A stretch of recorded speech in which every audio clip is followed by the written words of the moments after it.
Bonjour à tous, j'espère que vous allez bien. On va aujourd'hui parler d'une petite zone de prix qui s'est formée hier en pré-market sur le Nasdaq. Et donc, je me suis adapté. Généralement, c'est pas des trades que je prends, mais je me sers de ces zones plutôt pour ne pas trader. Mais ici, l'occasion a fait que j'ai tradé. Bon, voilà. Pour soutenir, n'hésitez pas à vous abonner, liker, commenter ou bien ou en mal, peu importe, hein, tout est discutable en trading comme dans beaucoup de domaines. Procédons donc à l'autopsie de cette petite zone de prix.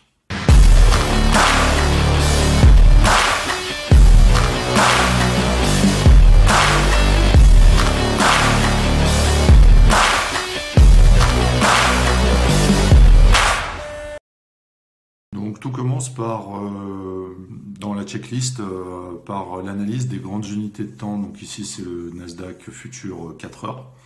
Et on est dans un canal baissier qui est validé jusqu'à présent. La vidéo, je la fais le lendemain, donc le 28 février. Hier j'ai pas eu le temps, j'avais beaucoup de choses à faire. Et qu'environ 1h30, 2 heures pour trader car j'avais un rendez-vous. Mais malgré tout, canal baissier donc validé, et donc ensuite je suis passé dans les UT inférieures. Donc les deux travers matérialisent le moment où j'ai commencé à préparer la session et l'heure à laquelle j'ai en gros commencé. Donc j'ai identifié certaines zones ici, et lorsque on a débuté, on a vu qu'il y avait bien une réaction, donc cette zone était validée. Ensuite, la deuxième zone qui a été validée, ici j'ai pris un petit short à contre-tendance, évidemment. Et ensuite un autre trade que j'ai accompagné un peu plus, mais que j'ai pas vraiment gardé longtemps. On peut voir que la zone que j'ai tracée ici, avec cette bougie rouge, on voit qu'elle a fonctionné un petit peu plus loin. Donc toujours cette pertinence, hein. Ça marche toujours. Je sais pas quoi dire. Je vous invite vraiment à bosser dessus parce que ça marche très très bien. Voilà. Pour le contexte, qu'est-ce qui s'est passé ensuite? 14h30, donc le pré-market, on commence à avoir une accélération. Il y a cette bougie-là qui forme la zone et qui rejette cette moyenne mobile, c'est une moyenne mobile 50 périodes, et qui part vraiment d'une manière assez énergétique plein nord. Généralement, ce que je fais dans ces cas-là, c'est que j'attends qu'il y ait un petit essoufflement, parce que j'ai pas envie de rentrer en cours de hausse comme ça, sans savoir où, surtout lorsqu'il y a un pivot hebdomadaire présent.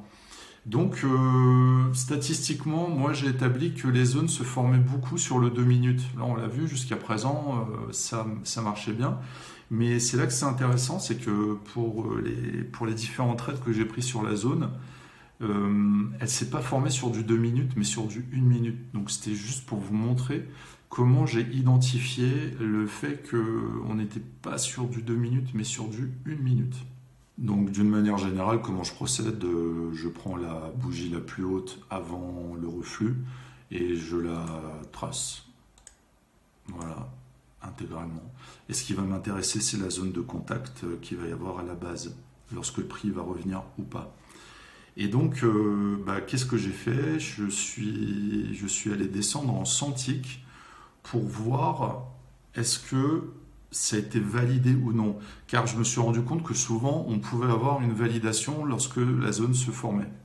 Voilà, donc on est sur le 100 ticks et cette zone-là correspond à celle que j'ai tracée sur le 2 minutes. Et qu'est-ce qui me fait dire qu'elle ne s'est pas constituée sur le 2 minutes?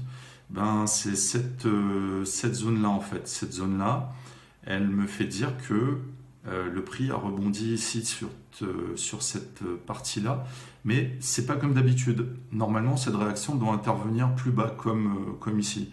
Donc, je suis allé sur le 1 minute et j'ai tracé une nouvelle zone.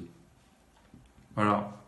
Lorsque je suis revenu sur le 1 minute et que j'ai tracé la zone, on voit que on a pile poil, mais vraiment au tick près, on a la zone de contact. Et pour moi, généralement, ça signifie que, ok, les thunes, elles sont là. Donc la zone, pour moi, est validée. Donc ensuite, qu'est-ce que je fais? J'attends j'attends que le prix revienne. Et généralement, là, on doit avoir, même si on est quand même à contre-tendance, parce qu'on est bien au-dessus du VWAP, on a tendance à avoir vraiment une accélération de prix, le rejet d'une zone. Et c'est ça qui est intéressant, car on peut avoir assez rapidement quelques points. Ça peut aller vite et ça peut même descendre très bas. Donc je suis rentré une première fois ici sur ce trade short, pas sur la zone, mais sur cette mini-zone qui a été formée ici. Voilà, parce qu'on voit pareil, pile poil le rejet de celle-ci. Et donc là, j'ai pris un premier petit train. Et ensuite, lorsque le prix est vraiment revenu, là, pareil, je suis re-rentré short quand ça a rejeté la zone. Alors, quand le prix a tendance à aller trop à l'intérieur de la zone, ça me plaît pas trop et donc je fais pas. Mais voilà, il y avait des trucs intéressants à faire. En tout cas, voilà comment j'ai identifié, comment j'analyse toujours les zones. Je commence par le 2 minutes.